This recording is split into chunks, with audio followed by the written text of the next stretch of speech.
Hello friends, welcome to amazing garden of अंतिम।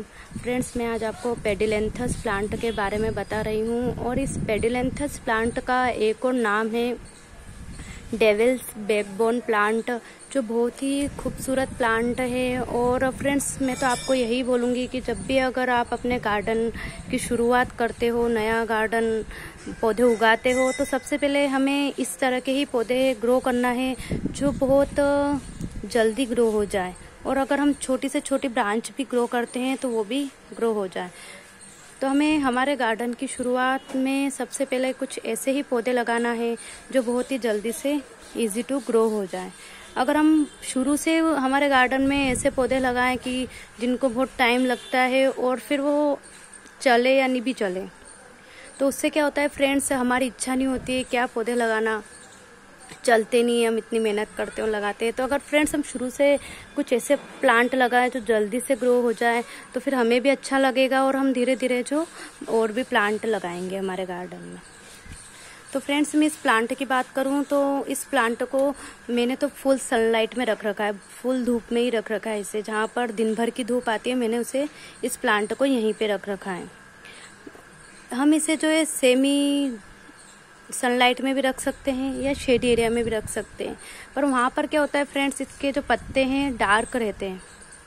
Shady area में जो इसके पत्तियों का कलर है वो डार्क होता है, और मैंने जो फुल सनलाइट में रख रखा है तो आप देख रहे हो इसके पत्तियों का कलर बिल्कुल लाइट कलर है। और कुछ पत्तियों में जो पिंक पिंक का शेड निकल रहा है, सभी में हल्का हल्का पिंक शेड हो रहा है। तो फ्रेंड्स, इसे धूप में रखने से ही इसका कलर लाइट है और पिंक शेड में है। तो मुझे ये कलर ज़्यादा अच्छा लगता है, इसलिए मैं इस प्लांट को जो है सनलाइट में ही रखती हूँ। और अगर हम इसे जो शेडी एरिया में रखेंगे या आधे धूप वाले में रखेंगे या कुछ बड़े प्लांट के नीचे रखेंगे तो वहाँ पर इन पत्तियों का कलर डार्क होगा और जो पिंक शेड में आ रहा है ये नहीं आएगा। तो फ्रेंड्स, मुझे तो ये कलर ज़्यादा अच्छा लगता है, इसलिए मैं इसे जो है सनलाइट में रखती हूँ। हम इसे फुल सनलाइट में भी रख सकते हैं और शेडी एरिया में भी हम इस प्लांट को ग्रो कर सकते हैं। और फ्रेंड्स, इस प्लांट को ग्रो करने के लिए हमें कोई ज़्यादा बड़े पॉट की भी आवश्यकता नहीं है। हम इसे छोटे से छोटे पॉट में भी ग्रो कर सकते हो। आप देख रहे हो कि मैंने एक छोटे छोटे डिब्बे में ही, टिन में ही इनको ग्रो कर रखा है। और इनकी लेंथ भी बहुत अच्छी हो रही है इनमें, और मैं कटिंग कर देती हूँ वैसे इनकी भी। कितना अच्छे से ग्रो हो रहा है प्लांट मेरा, और बहुत ही खूबसूरत प्लांट लग रहे हैं फ्रेंड्स। ये जो प्लांट है डेविल्स बैकबोन प्लांट, ये सर्दियों में अपनी सारी पत्तियां गिरा देता है। और हम अगर जो समर में, गर्मी टाइम में भी अगर हम इसमें पानी नहीं डालें या कम डाल रहे हैं तो भी ये अपनी पत्तियां गिरा देता है। इसलिए हमें जो इसकी मिट्टी को वाटर बिल्कुल मोस्ट वेल ड्रेन बनाकर ही रखना है इसकी मिट्टी को। इसे मिट्टी को ना तो सूखने देना है और ना ही इसमें पानी रहे, ऐसा भी नहीं रखना है, बिल्कुल वेल ड्रेन रखना है, जिससे कि ये प्लांट पे पूरी पत्तियां बनी रहे और पत्तियां नहीं खिरे।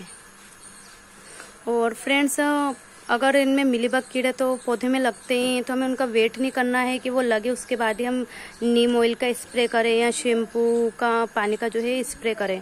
तो फ्रेंड्स, हमें तो क्या है, महीने में या 2 महीने में तो हमें जो नीम ऑयल का स्प्रे करते रहना चाहिए। अगर एक बार कीड़ा लग जाता है तो फिर वो पूरा प्लांट ही खराब हो जाता है।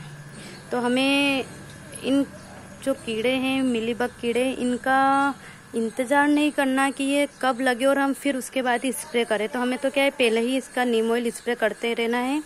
तो हमें महीने में एक बार तो नीम ऑयल स्प्रे करना ही है। और फ्रेंड्स, मैं फर्टिलाइज़र की बात करूं तो हमें फर्टिलाइज़र जो है, लिक्विड फर्टिलाइज़र तो मैं आपको बोलती हूँ कि हमें हमारे हर प्लांट के लिए महीने में 1 बार या 2 बार तो डालना ही चाहिए। और जो सॉलिड फर्टिलाइज़र होता है, हमें इस डेविल्स बैकबोन प्लांट में जो है सॉलिड फर्टिलाइज़र जो है साल में 1-2 बार ही डालना है। मीन्स हम 6 महीने में 1 बार डाल सकते हैं, जिससे हमारे पौधे जो अच्छे से ग्रो करते रहें। और लिक्विड फर्टिलाइज़र जो है हम महीने में 1 बार डाल सकते हैं। कितना खूबसूरत लग रहा है प्लांट। और इस प्लांट को लगाने के लिए भी हमें कोई ज़्यादा इतनी सी ब्रांच लेके भी लगाएंगे और एक ब्रांच लगाएंगे तो वो ब्रांच भी ग्रो हो जाएगी। ये देखो, छोटी सी ब्रांच, इतनी सी ब्रांच भी लेके लगाएंगे तो ये जो प्लांट है ग्रो हो जाएगा। फ्रेंड्स, मैं एक और बात बता दूं, ये जो प्लांट है एक हार्डी प्लांट है और इस प्लांट का जब भी हम कोई काम करते हैं तो या तो हमें हाथ में ग्लव्स पहन लेना है, और या तो फिर हमें ग्लव्स ना पहने तो हमें हैंड टू हैंड इसका काम करते ही अच्छे से हमारे हैंड वॉश कर लेना है, क्योंकि ये जो प्लांट है ये हमारी स्किन के लिए हार्मफुल है। इसमें तोड़ने पे देखो, मैं आपको बताती हूँ, वाइट वाइट मिल्क निकलता है, तो ये हमारी हाथों के लिए खराब है। ये देखो,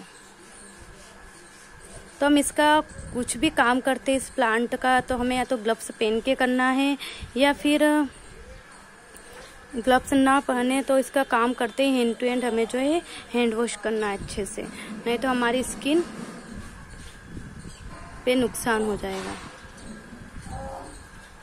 और ये इतनी छोटी सी, हाँ, हमें इस ब्रांच को लगाने के बाद, किसी भी अगर पॉट में हम लगाते हैं तो लगाने के बाद हमें जो है इसको कुछ दिन के लिए शेडी एरिया में ही रखना है।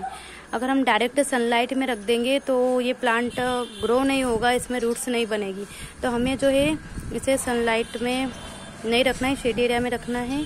और फ्रेंड्स, मैं लगा ही दूँ इसको, निकाला है तो, और वैसे इतना घना है प्लांट कि मैं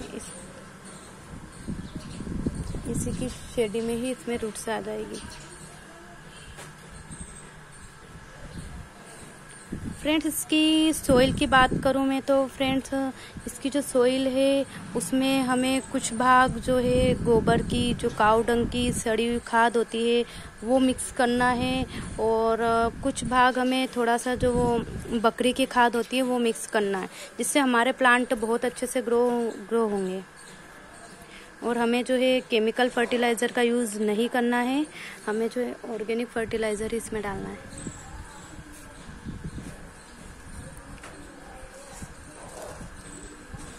इसमें पिंक शेड आ रहा, कितने अच्छे लग रहे हैं इसके पत्ते। तो आपको जैसा भी अच्छा लगे तो आप इसे धूप में भी रख सकते हो और शेड एरिया में भी रख सकते हो।